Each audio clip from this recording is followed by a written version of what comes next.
હું બોર્ડના 2025માં વર્ષમાં ભણું છું અને પોપ્યુલર સ્કૂલમાં ભણું છું. આ છેલ્લા 2 પેપરથી અમે જોઈએ છીએ કે મારી બાજુમાં અને મારી આગળ માઇક્રો કોપીઓ આવે છે. પહેલાં મને શંકા ગઈ કે આ કાગળિયા છે, પણ ના, માઇક્રો કોપી આવી. અને છેલ્લે અમે બહાર નીકળીને ત્યારે પણ માઇક્રો કોપી દ્વારા ખીચામાં નાખીને અથવા રૂમાલમાં સંતાડીને લઈ જવામાં આવે છે.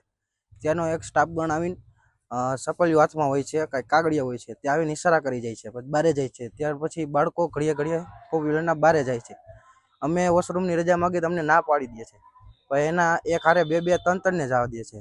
એ ત્યારે અમને શંકા ગઈ, તો પછી આવ્યા ને અમે એના ઉપર ધ્યાન રાખ્યું ને તેની પાસે માઇક્રો કોપી હતી અને હાથમાં લખીને જાય, જેને જે પ્રશ્ન ન આવડતો હોય ને, અને પછી તેના મુદ્દા આવી જાય છે એની પાસે. એટલે ટૂંકમાં એની પાસે પેપર પહેલાંથી ખોલેલું આવી જાય છે. આજે એકાઉન્ટનું પેપર હતું, પણ આજે તો એને સ્કોડની બીક હતી, એટલા માટે તે સાવ છેલ્લે અડધી કલાકની વાર હતી ને ત્યારે તેને ચોરી કરાવી હતી. આઈ થિંક તો એને માઇક્રો કોપી નહોતી, પણ શેમાં લખી દેવામાં આવ્યું હતું. અને બીએના ઇકોમા પેપરમાં કાયદેસરનું 1.5 કલાક થાય, પછી તેના બાળકો વોશરૂમ જાય અને માઇક્રો કોપીઓ લઈ આવે છે.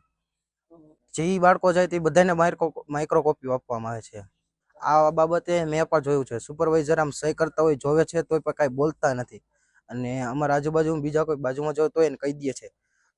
આમાં એવું લાગે છે કે સુપરવાઇઝર પણ એના જ લાગે છે. વિદ્યાર્થી તરીકે અમારી જ માંગણી કે રાતે અમે 3-4 વાગે લગી રીડિંગ કરીએ છીએ, અમે મહેનત કરી છે, પણ અમને પાસ થવાની આશા છે, અમે પાસ થઈ 60%. પછી ચોરી કરીને પાસ થાય એમને અમારી મહેનત ઉપર પાણી જાય. અમે મહેનત કરીને ચોરી ઉપર કરે છે.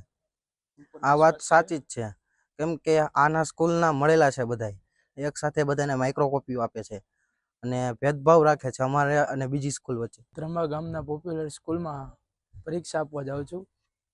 અત્યારે હાલમાં ગુજરાત બોર્ડ ચાલી રહ્યું છે, કોમર્સની પરીક્ષા આપું છું ને ત્યાં બાળકો ચોરી કરતા હોય છે. અમે 3-4 વાગ્યા સુધી વાંચી તો અમારો શું વાંક? અમને ન્યાય મળવો જોઈએ. એ બધા ચોરી કરીને પાસ થાય, સારા ટકા લાવે, સારા માર્ક લાવે. અમે મહેનતથી પાસ થાય છે. ત્યાં વોશરૂમ દ્વારા ચોરી થાય છે.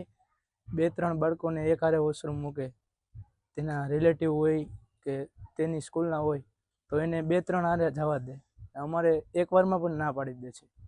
બધાય પેપરમાં ચોરી તો થાય જ છે. ઇકો ને બીએ બેયમાં થઈ હતી. બેયમાં માઇક્રો કોપી દ્વારા થઈ હતી. માઇક્રો કોપીમાં 1 થી 20 MCQ હતા, 10 VSQ હતા ને બધાય પ્રશ્નના મુદ્દાઓ હતા.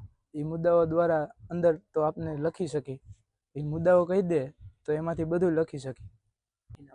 પરીક્ષા સમય ચાલુ થાય ત્યારથી તો 1.5 કલાક જેવું જવા દે, પછી એના બાળકો જ વોશરૂમ જાય. અમને કોઈને અત્યારે એ સમયમાં જવા દેતા નથી વોશરૂમ. અમારા ક્લાસમાં ઘણા પોપ્યુલર વાળા છોકરાઓ છે જ તે, ને એ એવી રીતે લખે ને મેડમને પણ ખબર ન હોય. અમે બાજુમાં બેઠા હોય, અમને તો ખબર પડી જાય, પણ મેડમ દ્વારા દેખાય તોય મેડમ કાંઈ બોલે નહીં. એ એના બાળકોને કાંઈ પણ કોઈ પ્રકારની વાતચીત કરે નહીં. સ્કૂલના અધિકારીઓની ચર્ચા તો સાંભળી છે, પણ જોયા નથી આજ. અમને ન્યાય મળવો જોઈએ. અમે 3-4 વાગ્યા સુધી રાતે વાંચી, આખી રાત મહેનત કરી તો અમારો શું વાંક? એ બધા ચોરીથી પાસ થાય. અમે મહેનતથી પણ પાસ સરખા નથી થઈ શકતા. અમારે માર્ક જોઈ છે.